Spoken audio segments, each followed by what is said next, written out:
Hey everybody, welcome to P&M Movie Criticisms. I'm Miss M. And I'm Miss P. What's up everybody? Welcome back to another episode. If you're new, welcome. Sit back, relax, grab a drink, water, whatever it is you indulge in, and relax. If you have joined us before, well, we are so happy to have you back. So, Miss P, you know what time. What time is it, Miss M? Time to do our thing. That's what. You don't need no hype. You better hype yourself up. Because you don't need no hype. You better hype yourself up. You don't need no hype. You better hype yourself up. You don't need no hype. You better hype yourself up. Okay. You don't need no hype. You better hype yourself up. Yeah, You don't need no hype. You better hype yourself This up. the P&M. This the P&M movies. This the P&M. P&M movie criticism. P&M. This the P&M hot. P&M movie criticisms got the hot sauce. P&M movie criticisms. This is P&M movie criticisms got the hot sauce. Yeah. Man, we tell you everything that's hot and now, Miss P, can you tell our people what we will be reviewing today? We are reviewing Final Destination Bloodline. What? What? I tell you, that sounds exciting to me. All right, so now, ladies and gentlemen, so we have the P&M movie criticisms hot sauce chart. At the top, you have the Carolina Reaper. Nothing's hot, nothing's better, nothing's sweeter. Beneath that, you have the ghost pepper. The ghost pepper is hot, it's great, but it's just missing an element that keeps it from being the Carolina Reaper. Then beneath the ghost pepper is the habanero. It was good. It was nice. We liked it. It was good. I mean, it wasn't the worst, but it wasn't the best. And then beneath that, you have the jalapeno. It's like meh. Just meh. You don't have love for it, but you don't hate it either. Unless it's a bell pepper, which is below the jalapeno, which you hate it a lot and you despise it and you want all of your time back wasted plus interest. Isn't that right, Miss P? Mm-hmm. If I had to give it something, I'm gonna give it a ghost pepper. Okay, so we're gonna go ghost pepper. Mm-hmm. A ghost pepper. A ghost pepper. I'm leaning towards a habanero. I'm leaning towards the ghost pepper because of the effects and because of the massacres that were that was happening. Yeah, that's all I gotta say. Let's talk about it. So ladies and gentlemen, we have to justify our ratings, and we do P&M movie criticisms criteria. Ms. Can you tell them about that?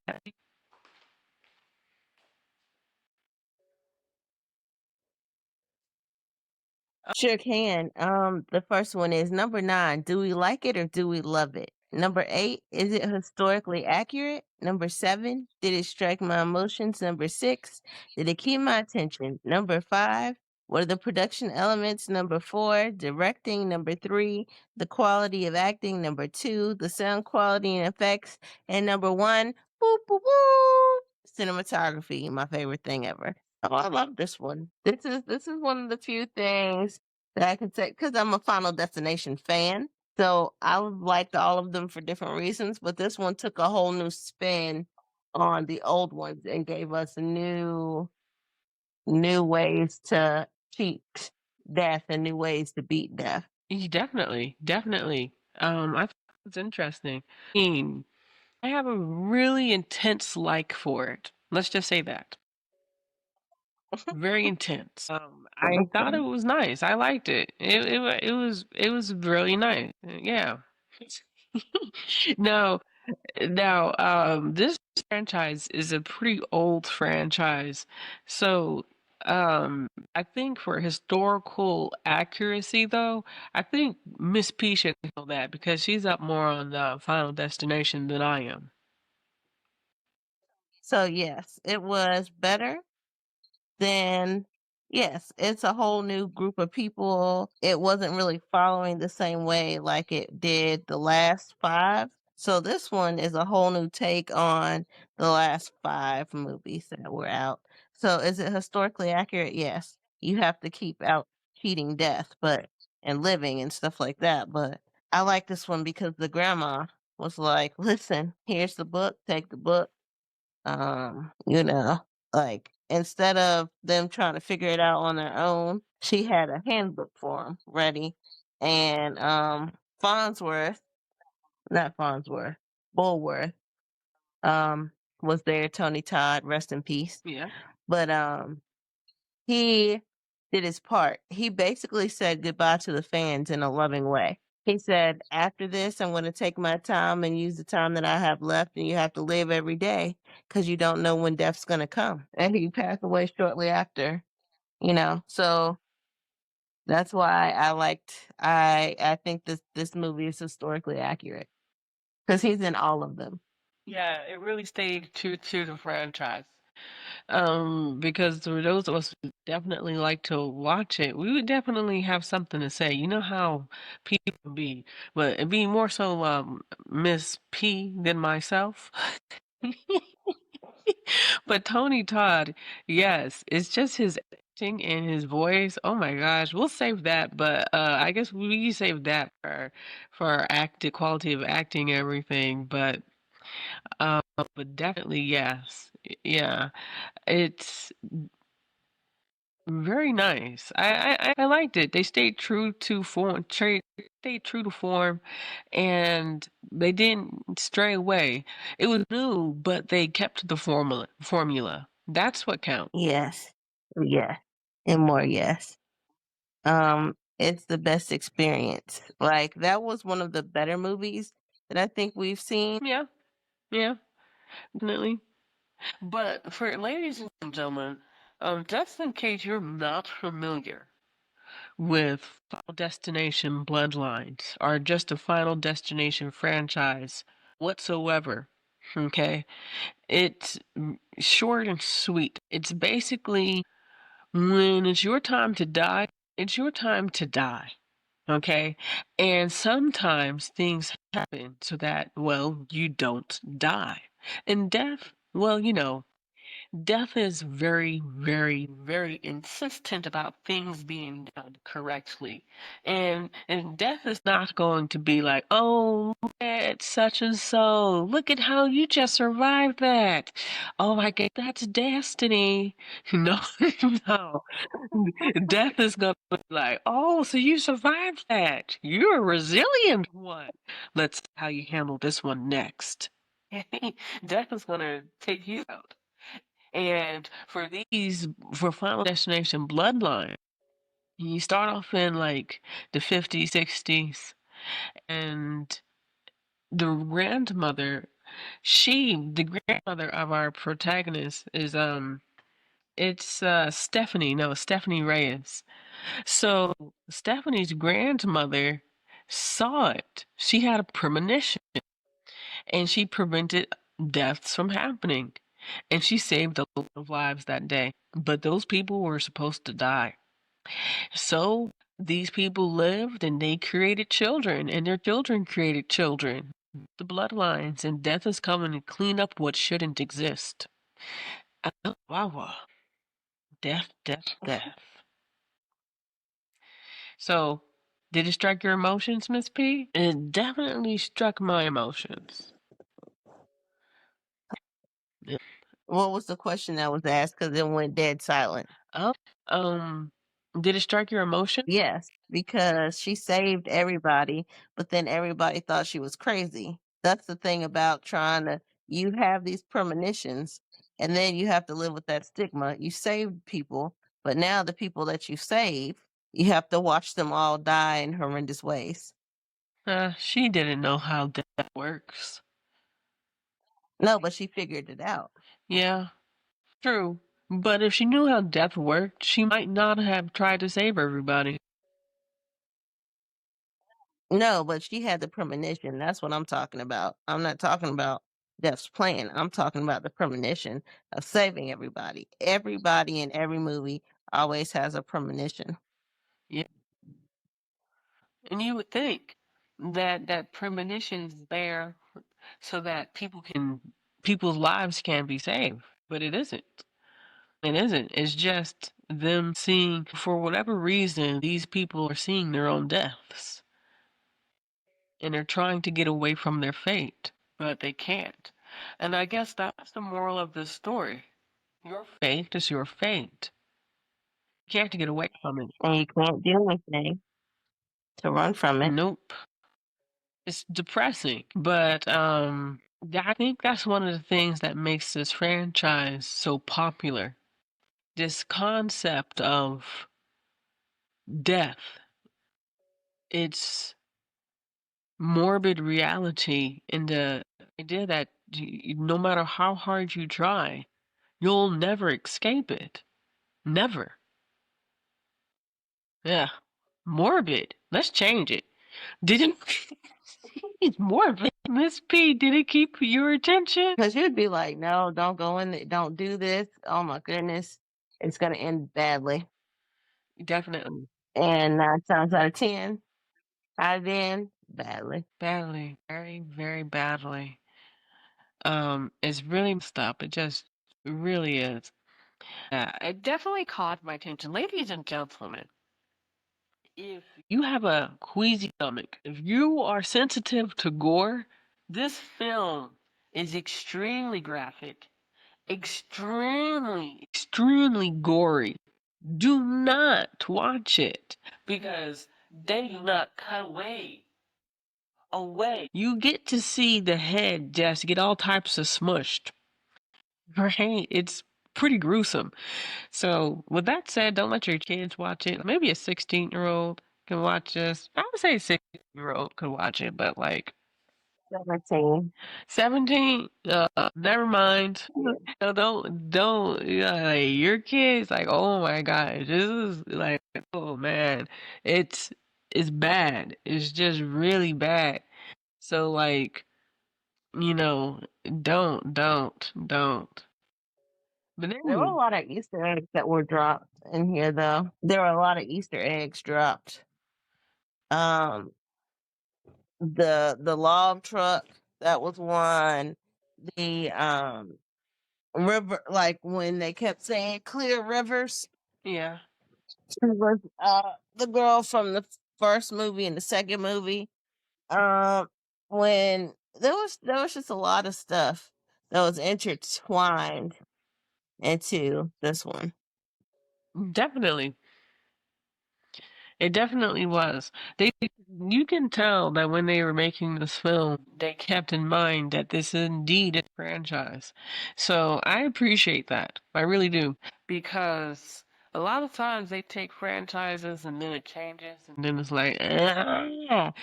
Like the sequels. It's really hard though because the audience wants something different, but they also want it to be the same. Right? Yeah, because when it gets too different, like for example, Mad Max Furiosa, Oh, that one. it's too different. Yeah, it's too different. But when you get into things like Final Destination, you already know what it is. We coming to see the crazy kill, how Death has a design. What is the design for this movie? Who has the premonition? Who follows? Who listens to everything? True, true. So it's one of those things. It's one of those things, and they captured all of it. They captured all of it. So, Miss C, what about production elements? The production was great, actually. It got pushed back a lot. This production got pushed back a lot because they were going to make it into a series. But sixth film in January 2022, it was going to be released on HBO Max.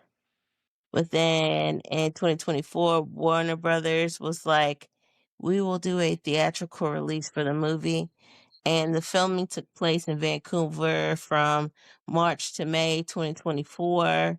But they had delays because of the SAG strike. Yes. Guild.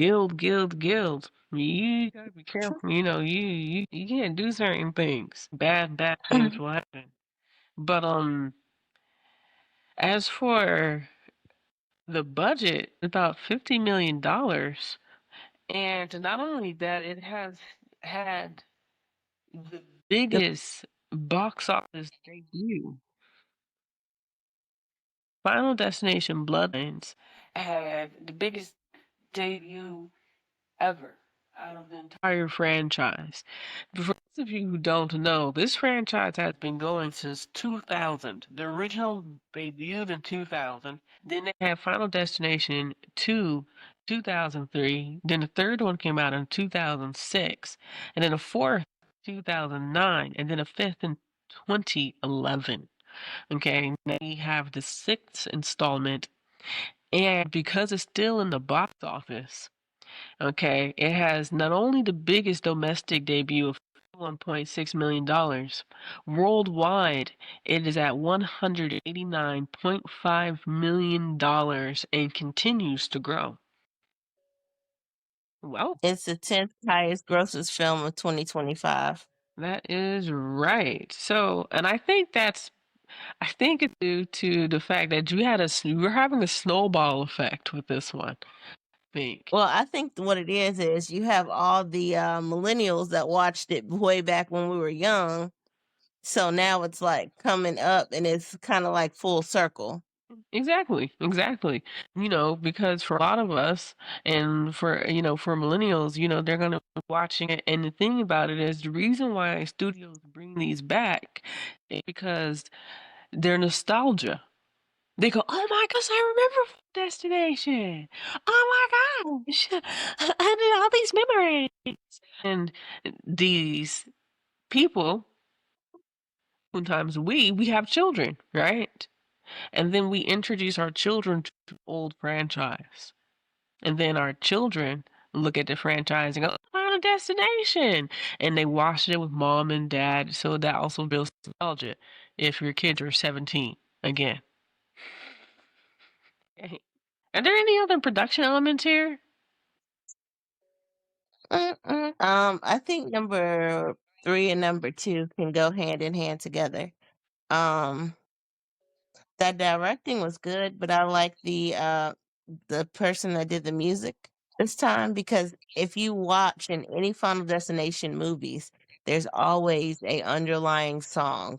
There's always death has a particular sound, whether it be through a song, whether it be through a noise, it always has a sound to it. So, I think that there should actually this is the only album, like all out of all the movies, there's only 3 albums, right? But if you notice, Shout was on there, and that was crazy because we already know what that happened with that.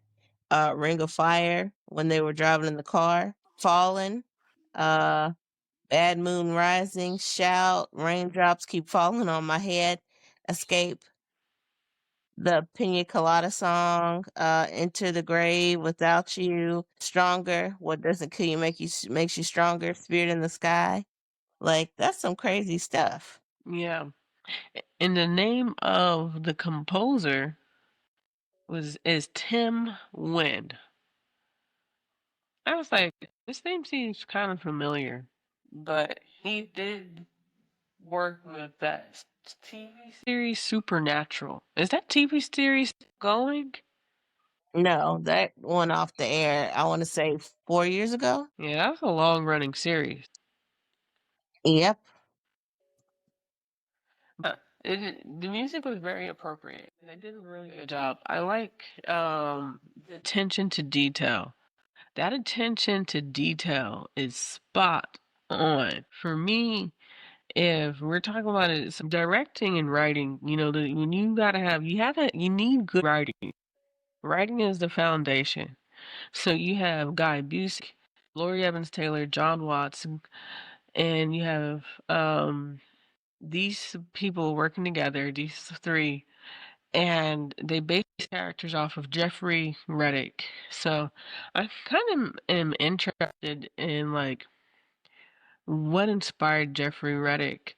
It's one of those things where I think death is a common trope, and it's just something that we are all very mildly obsessed with, extremely obsessed.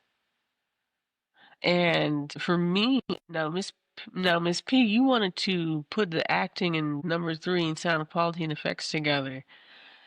It's not Mhm. acting, but I feel like one of the characters in this is Penny. The Penny Mhm. is a character because at the very beginning of the movie, you have Iris, who is the grandmother, okay, to Serena. Now, when you have this, the Penny, okay, so it goes back to when she's pregnant. She's with child, and her husband is about to propose to her. Okay. Fiance. Oh yeah, fiance, Stephanie. So, but basically, that's our No, granddaughter. Iris. Yeah, yeah. I'm talking. I called Stephanie Serena earlier. So I'm just correcting it. So Ira's granddaughter is Stephanie, right?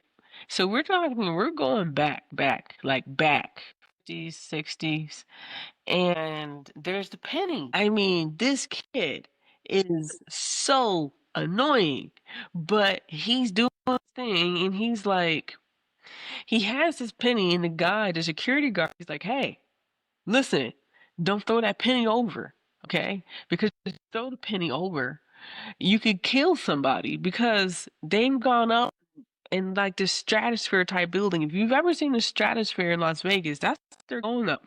He doesn't listen. He just has to throw the penny over. Just has to.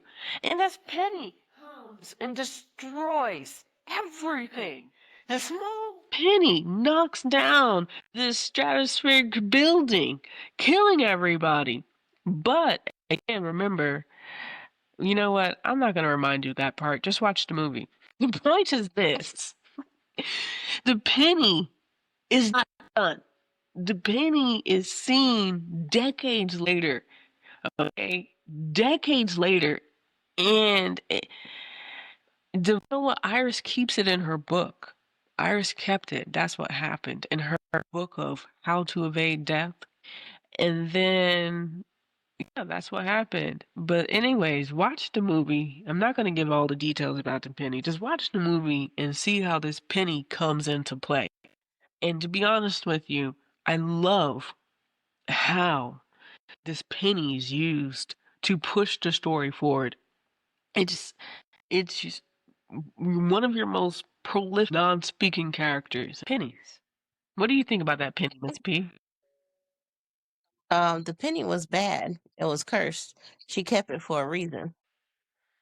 As soon as that other lady picked up that penny, game over. And I was just waiting to see what happened. The penny was the actual character. It should be like Penny, played by Penny, Pretty much. because that penny was a character. It was. It really, really was. And that's right, because Iris kept the penny strapped down. And then, I'm not going to tell you what happened. You just have to watch the movie. Then the penny got loose. How did it get loose? I don't know. You're going to have to watch the movie. I'm trying to find the name of the little actor that was such a brat with that penny. But I don't see the picture. He did such a good job at being such a brat. Oh, here he is. Noah Bromley. Hey, Noah, you did a great job looking like a bratty kid and acting like one. That was really good acting. And since we're talking about actors, Stephanie Reyes, our protagonist, is played by Caitlin Santawana. And then her baby brother, Charlie Reyes, is played by Teo Briones. And then her mother is Darlene Campbell, and she's played by Rhea Kilstead. And then there's the rest of her family members that she's trying to warn everybody, but they're like, yeah, whatever.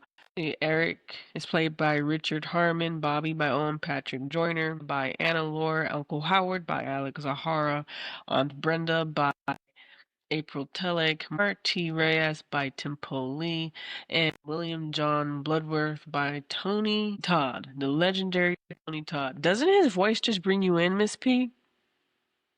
Yes, because his voice is it resonates with a bunch of people. What? It resonates. Put that voice up there with James Earl Jones and Morgan Freeman. It resonates with people. What? I wish I could just use that voice just to tell bedtime stories. That voice is epic.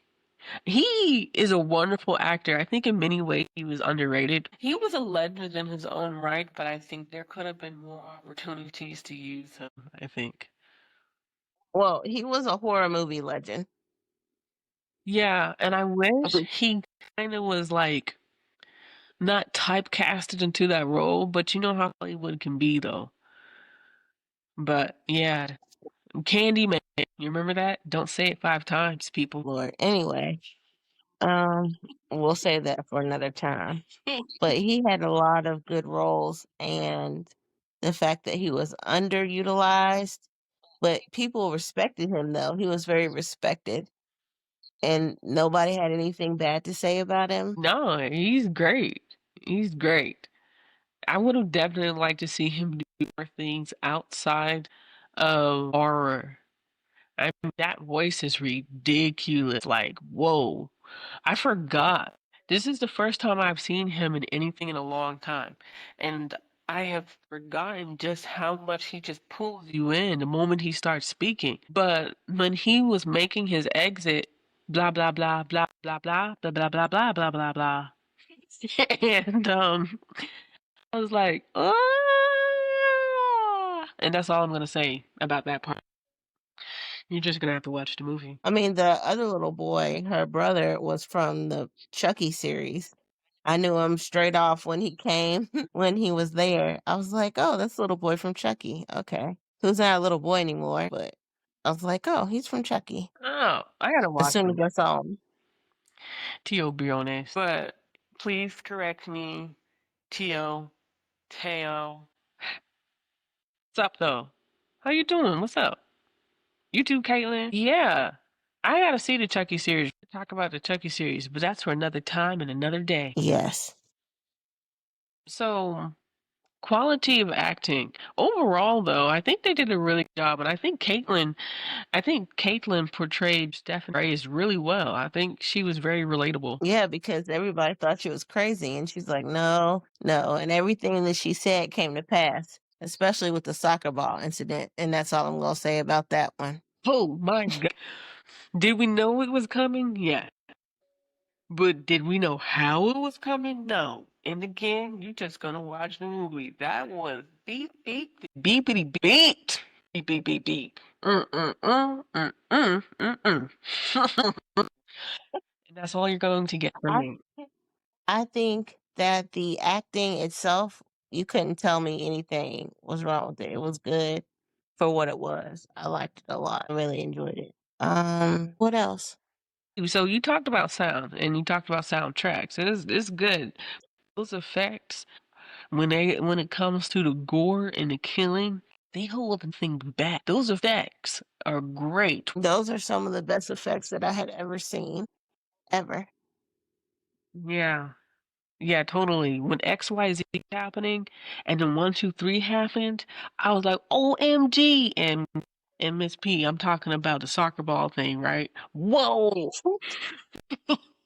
But no, when her grandmother said step back, I already knew something crazy was about to happen, and then it did, and I was like, oh Lord. Man, you know she loves her family, right? Again, you gotta have to watch it. Like, whoa, man. Like, ouch.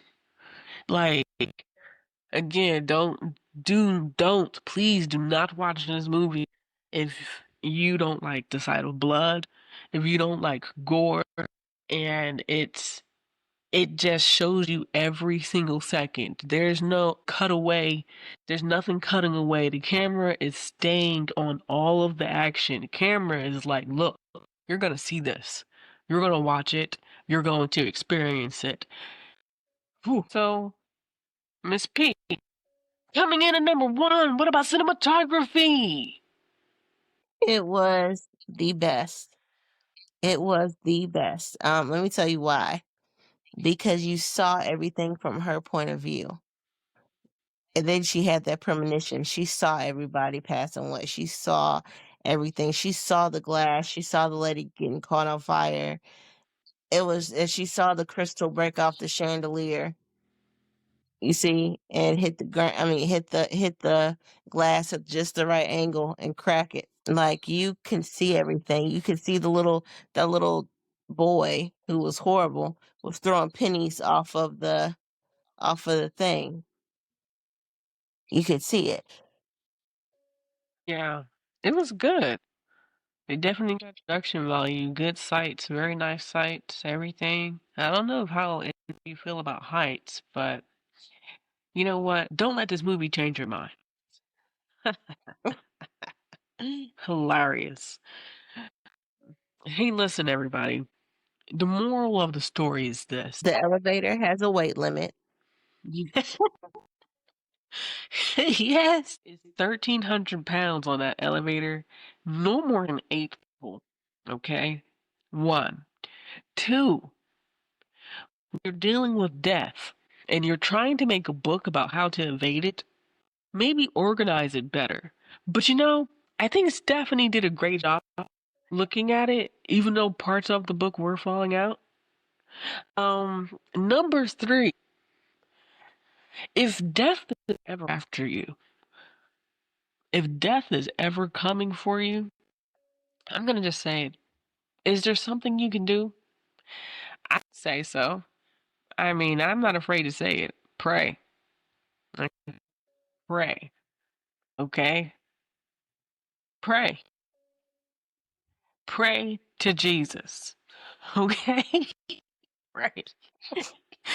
Ain't nothing else gonna stop death. Nothing else. I There you go.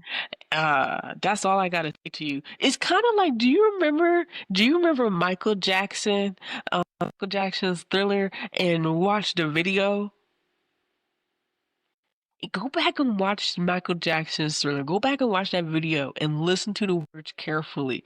Michael doesn't say it, but he hints at it. He hints at what you need to do to evade death. He really literally does. If you haven't seen it, if it's been a while, remember what I said. He tells you what to do, but in an obscure way, but he tells you what to do when you're dealing with death. And at that point, he was dealing with death in the form of zombies, and it turned out he was a zombie. What a twist, right? And there's always a twist. Could you imagine dating this cute guy and he's really actually a zombie? Girl, Huh? no. What scared me the most at the end was not the zombie him, was when he tried to turn into a werewolf and he looked back at the camera and his eyes were all slitty. And I was like, no thanks. Oh yeah, he does do that. Yeah, no, man, Uh, no, no, no, man. So like I said, there's another twist. And I was like, I know, right? Because if it were, I would. I don't know how I feel about that.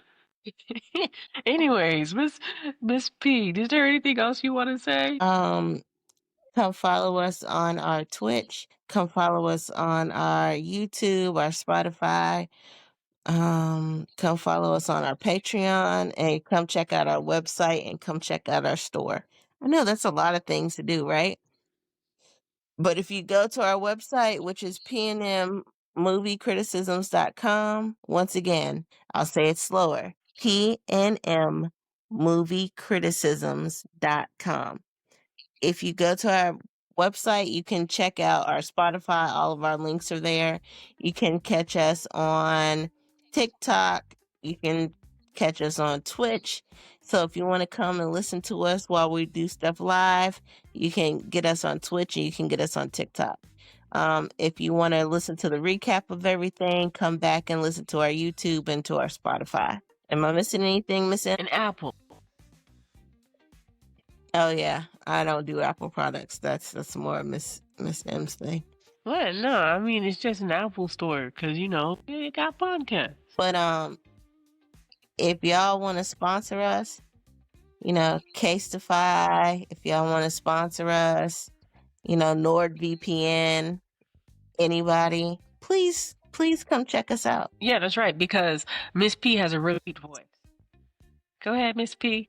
You should give them a little preview about NordVPN. Well, with NordVPN, you can search the internet without being in fear of going on different sites and trying to do something and have all these pop-ups. They kill that. You can go to other countries, sites and things and see what they see. You can go on you can use it to go on other Netflix. NordVPN, hit us up. Right. Casetify, hit us up. That's right.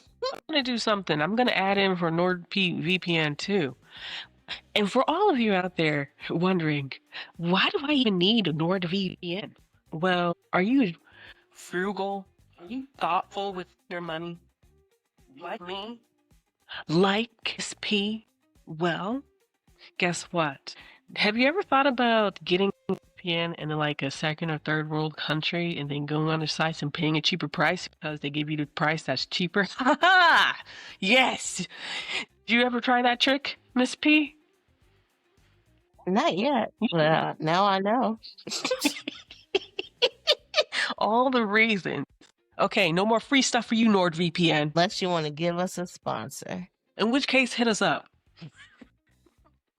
PN movie criticism. Yeah, we got a contact form. Just send us a message. I'll see it. Miss P will see it. Anyways, ladies, huh? I didn't say anything. Oh, okay. Well, ladies and gentlemen, it's been a pleasure. We love reviewing movies for you. If there's a movie you want us to review, please let us know. Hey, everybody. I'm Miss M, and I'm about this piece. And I'm Miss P. Bye. See y'all later.